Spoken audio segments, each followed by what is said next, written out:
Entonces, su nombre, apellido y todo eso, iglesia, etcétera, etcétera. Okay.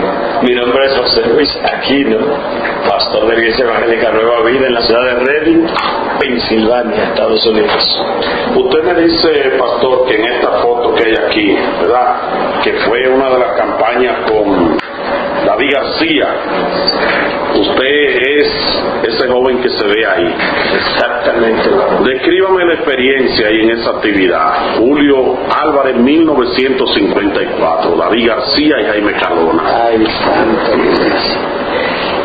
Primera vez que yo comencé a escuchar a gente que yo llamaba por nombre y apellido, eso me sorprendió sobremanera, porque nunca habíamos tenido esa experiencia. Y no eran creyentes, eran personas que todavía no habían aceptado a Cristo. Eso impactó al pueblo. Y los milagros de sanidad. El periódico El Caribe da los nombres, los lugares de la gente que era sanada. Pero usted que estuvo ahí, que fue testigo, ¿cómo es el asunto? Bueno, una de las campañas de Luis Urbay, que yo era ujier. No, yo me refiero a la de David García primero, ¿verdad? Oh, David García. Sí. Okay. Pues de David García. En ese tiempo, la santidad que teníamos extrema no nos permite acercarnos a los ministros que venían de fuera. Había una cobertura muy amplia y no se podía uno acercarnos. Y por eso nosotros palpamos y vimos los milagros. Sí, a usted se le ve aquí entre la multitud, distante, perdido en ese pueblo. Estamos viendo a Dios hacer en un mover del Espíritu que nunca habíamos visto antes en el país. Hasta que llegó Luis Urbay a impresionar y cambiar las cosas en ese entonces. Usted estuvo en la campaña de 1966 de Luis Urbay. En la normal, en el estadio de la normal. Estando ahí siendo ujier, había una joven que tenía un niño en los brazos, tapado el rostro con un paño blanco. Yo le pregunté qué tenía el niño y ella destapó el rostro del niño y tenía los ojos totalmente en blanco, no tenía la niña de los ojos. Y esa noche él declaró que yo iba a hacer milagros creativos esa noche. Y cuando termina la oración, yo destapé el rostro del niño y tenía los ojos azules. No eran marrones, no eran negros, unos ojos azules, bellísimo. La mamá no podía hablar, yo la llevé a la plataforma, yo tampoco podía hablar de la emoción viendo este milagro palpable, porque yo fui testigo de eso. Y cuando ella subió a la plataforma, él tuvo que orar para que Dios le diera la fuerza de ella poder hablar, y le presentó el niño a la multitud. Ahí estuve presente, y luego habían llevado en un carro de la época de Trujillo, un carro negro, a un hombre en una silla de ruedas. Lo llevaron directo al terreno y él se volteó y dijo: has ido a Europa y nada ha acontecido con tu vida. Si esta noche al yo contar 3 tú no te paras de esa silla y vienes aquí, te vas a quedar ahí para siempre. Habían 2 mujeres a su lado con los brazos llenos de argollas, que se veía que era gente de plata, de dinero. Y mientras él hablaba, se volteó y contó 1 y siguió ministrando. Volvió y se volteó y dijo 2, y él sentado en la silla de ruedas. Cuando él dijo 3, ahora o nunca, que el hombre se puso de pie. No hubo que decir a la gente que se convirtiera. La gente bajó de las gradas a convertirse a Cristo esa noche. Aparte de otros milagros que hubieron esa noche increíbles.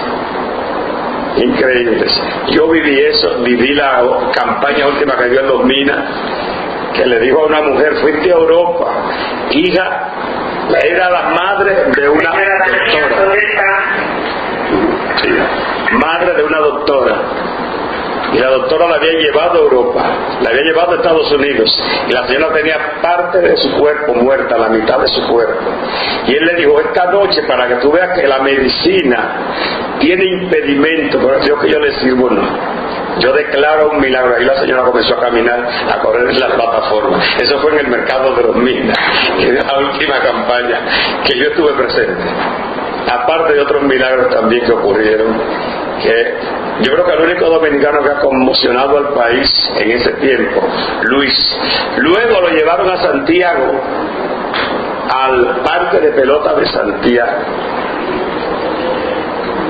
El cura de Santiago, a donde él se quedaba en el hotel, lo mandó a envenenar. Verificable eso, varón. La gente, todo el mundo contaba, porque la señora que cocinaba fue la que le sirvió el veneno. Y la tercera vez que él no murió, le dijo: dígale al cura que está allá afuera, allá atrás, esperando que yo me muera, que el Cristo que yo le sirvo tiene poder. A quien él le sirve no tiene poder. Le mandó a cortar la luz en Santiago. El estadio lleno. En la campaña. Y esa noche él dijo: el Dios que yo le sirvo tiene autoridad y poder en todas las áreas. Señor, necesito luz en este estadio.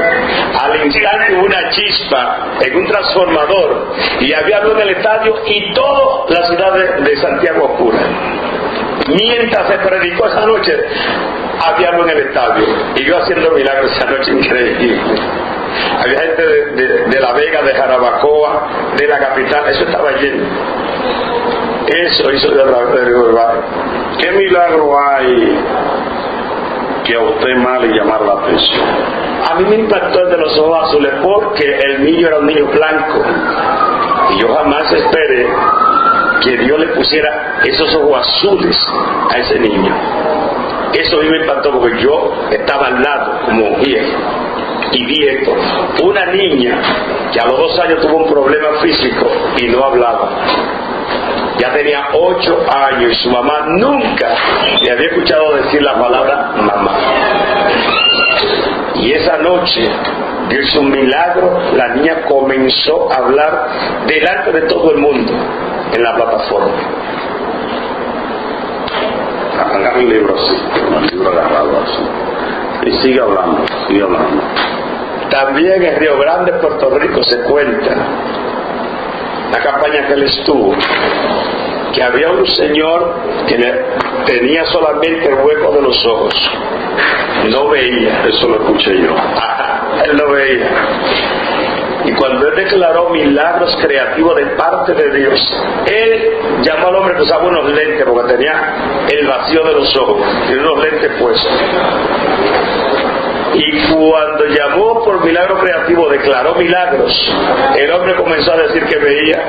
Lo subieron a la plataforma y él le dio la Biblia para que se quitara los lentes y leyera.